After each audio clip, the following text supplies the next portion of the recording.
The greatest power anyone can ever have is learning how to read people like a book. You'll be able to see friends versus foe. You'll be able to anticipate betrayal. You'll be able to anticipate attacks. You'll be able to know whom to trust and whom to not trust, who to become friends, and who to keep away from, who to date and who not to date, right? And the thing about this is that a lot of people try to get to know people through other people, right? Like rather than getting the information straight from that person, they usually try to get more information from their friends and family. And don't get me wrong, it's actually it's better than nothing.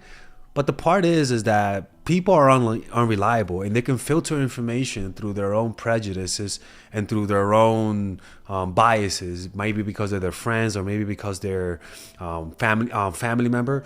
And so to get a real gauge about a person, you can't really ask their friends, because they're gonna tell you whatever helps their friends. Trust me, man. They're somewhere in the background here, right? And also most people who are friends will also ignore red flags about their friends and family, and in order to keep a positive image in their minds. So you have to do this one-on-one, right? Eyeball to eyeball, white knuckling it pretty much. And the first step to becoming good at reading people is to understand that people are not impenetrable. People are not that difficult to read. You have to first be motivated to do it. You got to stop thinking of yourself. It's not a quality of whether or not you have the vision to read people. It's whether or not you have the willingness and the open mind to do that, right? People obviously make an effort to try to hide how they feel. It's a habit. But even though they're trying to conceal it, they're going to unconsciously reveal themselves, simply because humans have an urge to tell people who they are. People have an urge to reveal their true nature, and it's almost like criminals who give cops hints, or criminals who give a hint about who they are. The reason why that is because people don't like to hold their secrets. People don't like to hide their dark side. They want to express it. They want somebody to know who they really are. And so what will happen when you're interacting with people is that people are going to unconsciously let things slip out, unconsciously let some of their true nature come out, and they hope that maybe you don't see it, but they're going to do that. The problem is that we're always getting those little slippages, those slip ups on their part. But the problem is that we're not actually paying attention.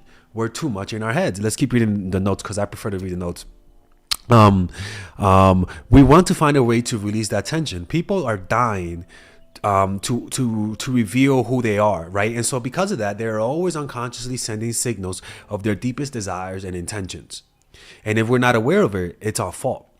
The reason why is because we're just locked into our own minds. We think that what we have to say is more interesting. We think that what we are thinking is more interesting than the other person. We see the other person as a world that's barren, as somebody who's boring, and as somebody who doesn't have as many interesting thoughts as we do.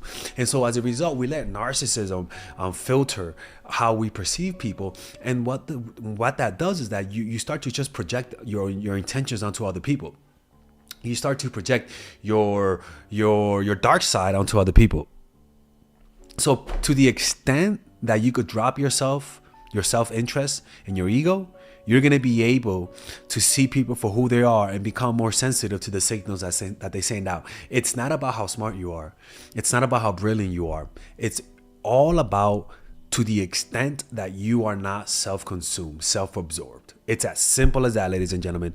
If you think younger people usually struggle with this the most, because younger people are more self-absorbed when they're younger, right?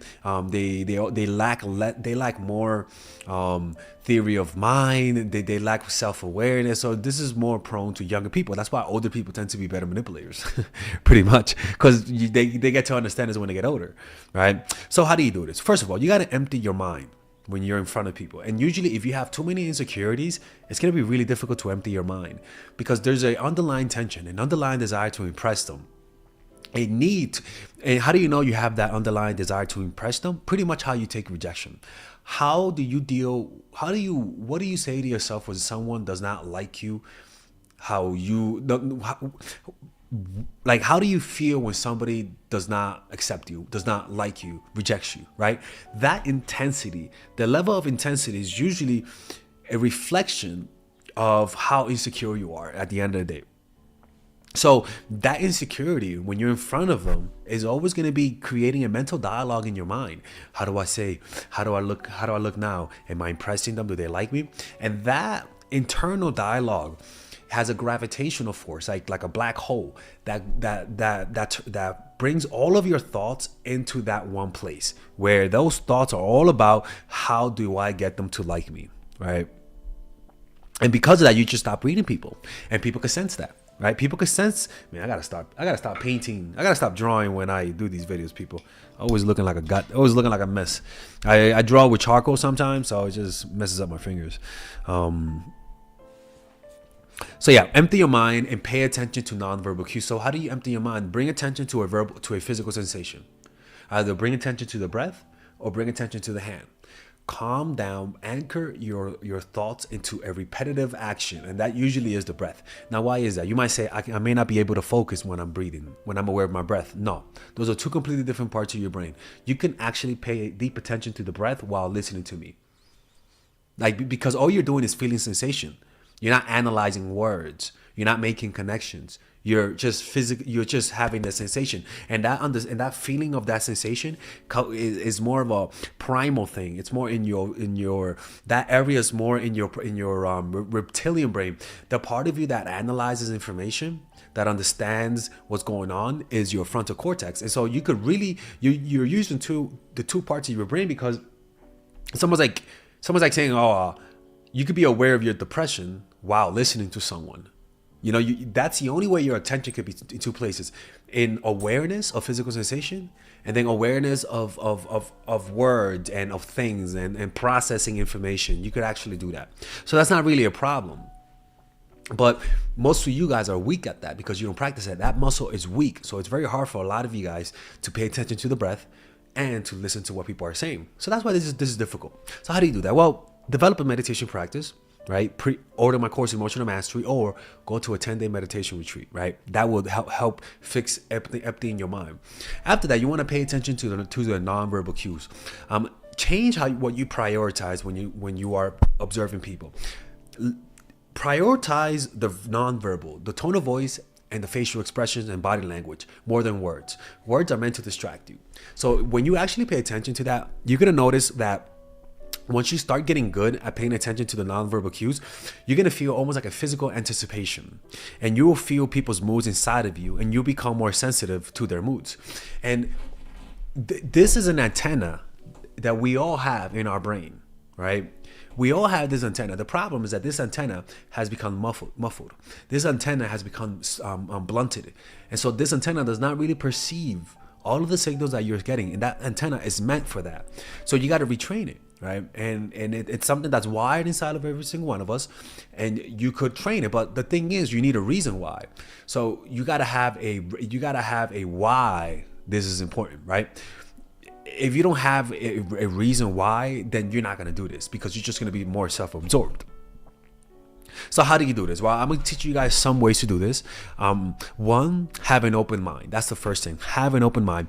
Be ready for anything. When you meet people, you usually have an impression about how they're going to be based on how they appear physically. Like you tend to see that a lot. When I go to meditation retreats, I tend to observe people in the retreat, and I tend to notice maybe this person he looks more of a shy person, or he looks more social. And then once you're able to talk to people, you notice that in reality they weren't as social, or maybe the one you thought was quiet was actually social. So this filter creates a confirmation bias about people, and so you got to be careful with that. With you got to observe what type of first impression people give you based on their physical appearance and what they're dressing, and be conscious of it and move it to the side, and understand that this is just a overall impression that has nothing to do with them. It has more to do with my own projection and what I associate people who dress that way. That's just your own projection. So be ready for anything, because people are backwards. The most evil looking people could be the nicest person, and the nicest persons could be the evilest looking person. So that initial bias, that initial appearance bias, can really mess up everything. And if you're somebody that's very superficial, you're going to fall for this trap. So Confirm, yeah. So the next thing is pay attention to their base levels to look for any diversion. So once you understand your how your bias like colors the way you perceive them initially, and how that perception can potentially become the prism as to how you interpret everything about them, you also have to pay attention to who they are almost every day, right? Who they are. Are they usually chilled? Are they social, extrovert, introverted, quiet, this, that? Pay attention to that, right? Because then one day, if they're usually social, all of a sudden they're quiet. If they're usually quiet, all of a sudden they're social, they might be on crack. If they're usually focused and today they're more distracted. If you're paying attention to any baseline level, you're going to be able to notice those sudden moods. And it's almost like when we're sad and somebody notices. Don't you notice that it's actually a very nice thing for somebody to say, hey, Father Alex, you look a little down today. Oh, thank you for noticing. There's a pleasurable thing in that. So you're really learning how to be more charming by just paying attention to people's baseline level and paying attention to any diversions. That's one thing. Because again, these are all general things that you guys can observe. The next thing is notice. Another way is to observe people in action, right? Especially during moments of crisis. When there's a crisis, that's when you should be even more alert. Notice how they behave when there's a crisis. Notice whether or not they give up quickly, whether or not they start complaining, whether or not they start gossiping and trying to spread their negativity onto other people, whether or not they start pulling away and start running from responsibility. How do they, or maybe they turn tyrannical. How do they react to difficult moments, and also how do they react to success? When things go right in their lives, how do they react? Do they start getting entitled? Do they start seeing you as though you're a peasant? Do they start having an ego because of their success? All of those things is a reflection of their character, and a lot of times we're just not paying attention to that. Why? For the next thing is that you should always be updating people every other month or so, right? Never have a person's perception in your mind static. Always make sure to be updating it and giving it new information. Too many times we have a perception of someone, and that perception of someone in our minds hardens. This person can become a better person over the time. This person might become more tyrannical, but we fail to notice the changes simply because we're too self-absorbed. So this is why humans have extra neurons in our frontal cortex to update how we perceive people. And too many of us develop a static perception of people, right? People change over time, and sometimes improve, and sometimes they don't improve. So you can't harden the way you see people because they gave you a good impression at first, and then when they start acting in ways that are more negative, in ways that you kind of don't want them to behave, sometimes we just deny it. Sometimes we just ignore it, and we keep thinking that who they are is the same as they were many years ago, right? And this happens a lot, actually. You might be surprised how often this happens, where we just don't notice the changes in the people in our lives. And what tends to happen is that because you don't notice the changes, one day you wake up and you feel like you don't know them anymore. So that's one thing. All right. Another thing, and last thing, which is very important, is observe the laws of opposites, right? If somebody appears very masculine, 100% there's a fragile femininity within them. If they appear super confident on the outside, I can promise you they're highly insecure on the inside. If they always appear to be happy on the outside, they're usually depressed on the inside. Any exaggeration of one quality on the outside usually proceeds with the complete opposite of that trait on the inside. But what I'm talking about is exaggeration, right? Notice the one quality that they tend to push and exaggerate the most, almost to a point of caricature. And I'm telling you, you could just like a math equation, assume the opposite. You're mostly right about that, And these are some ways that you guys can read people like a book. These are very easy because I didn't really talk about how to digest nonverbal cues because it's a little bit longer video. I'm actually going to put that in my course. But this is how you observe almost anyone. And this is something that if somebody pays attention to you, you'll be able to notice, okay, if somebody does this to me, they'll be able to read me, because you do reveal things about you that people just don't know. You hope people are not paying attention. You know what I'm saying? And I know you guys are paying attention watching my channel. So Father Alex has said some things that he regrets online, but thank God that my dark side is not that dark. Anyways, hopefully you guys enjoyed this video. If you guys ever want to work with me one-on-one, go to mindfulattraction.org. I hope you guys enjoy my white screen in the background. Father Alex is getting white, people, Michael Jackson style, and I'll see you guys later. All right, guys, we're gonna have a brief intermission so that I can tell you guys about our new bundle that we're doing, where you guys can purchase all of my courses and get it at a discount. So this bundle is pretty much the bundle where you could just buy all of my courses. You could buy Nice Guy, which is a training course on how to come across more assertive, how to come across more confident, how to not give off nice guy vibes. You guys can get access to Dark Game, which is my full dating course on how to meet women in different scenarios, how to attract women, how to make sure you don't come across as creepy, and essentially how to act like a man and not act like a doofus, to be quite honest with you. And you get all of these bonuses, which is the bonuses of Dark Game, the bonuses of Practical Mastery, which is about how to master a skill, Social Mastery, which is how to master your social life, and the Laws of Human Nature, which is a book club video that I had dissecting Robert Greene's book. All of this is naturally at around naturally is at $346, but you guys can purchase this bundle and get it at what's the price again? Get it at $238 pretty much. So you guys can purchase it right now. It's a money back 30-day money back guarantee. It's a good way to, rather than just buying them individually and paying extra, you guys can just purchase everything at a discount price. Now, the only thing I don't like is the fact that I'm giving you a lot of information at the same time.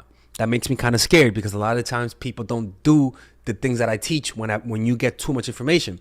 But I've gotten too many requests to do this, so I'm just satisfying you guys. Purchase it right now by clicking on the description down below where it says purchase the bundle. All right, let's continue with the video.